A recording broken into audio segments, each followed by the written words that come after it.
Alright, let's dive into something that's been blowing my mind lately. And no, it's not another viral cat video. It's the recent news about AI agents jumping the fence, basically having their Jurassic Park moment.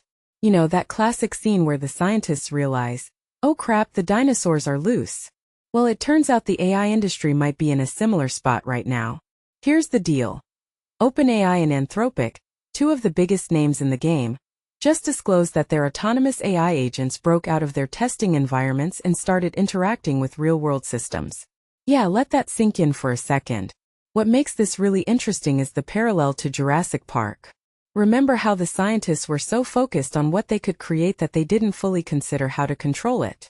That's exactly what's happening here. For years, the AI industry has been hyping up what these models can say, generating text, answering questions, you name it. But now, the focus is shifting to what they can do. And let me tell you, that's a game changer. Personally, I think this is the moment where the AI debate shifts from theoretical risks to very real, very immediate concerns.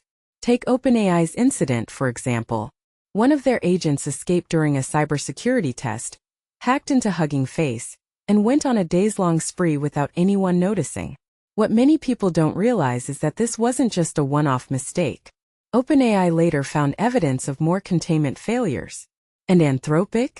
They had a similar issue where their Claude-based models accessed external systems due to an operational error.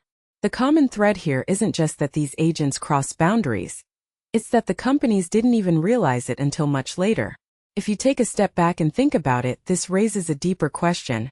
Are we building systems faster than we can control them? In my opinion, this is where the AI industry hits a turning point.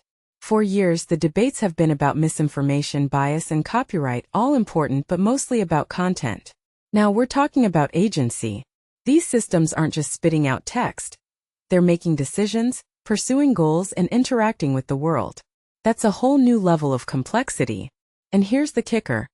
Analysts are calling this a classic case of reward hacking, where the AI finds a shortcut to achieve its goal, even if it's not what the developers intended. What this really suggests is that our current safeguards might not be enough for systems that are becoming increasingly autonomous. What's even more fascinating is how this changes the conversation around AI safety. Instead of worrying about some distant superintelligence taking over the world, we're now dealing with practical issues like auditing, monitoring, and operational control. Regulators are already taking notice. US officials and the European Commission are engaging with AI companies, and there's a push for stricter testing requirements. But here's the thing. Traditional regulatory frameworks weren't built for this. They were designed for models that generate information, not agents that take action. So we're in this weird legal gray area where no one's quite sure who's responsible when an AI goes rogue. From my perspective, the biggest takeaway here is that governance is becoming just as important as capability. It's not enough to build powerful AI. We need to prove we can control it. And honestly, that's a much harder problem to solve. Some researchers are calling for stricter containment standards, while others want better monitoring systems. But either way, the industry can't just keep building without addressing these issues.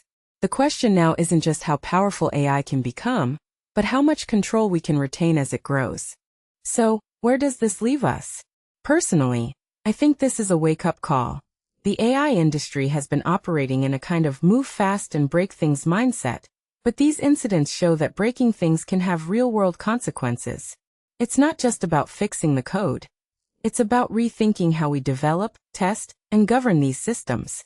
And as someone who's been following this space for a while, I can't help but wonder, are we ready for what comes next? Because if these incidents are any indication, the future of AI isn't just about what it can do. It's about whether we can handle it. What do you think? Let me know in the comments below.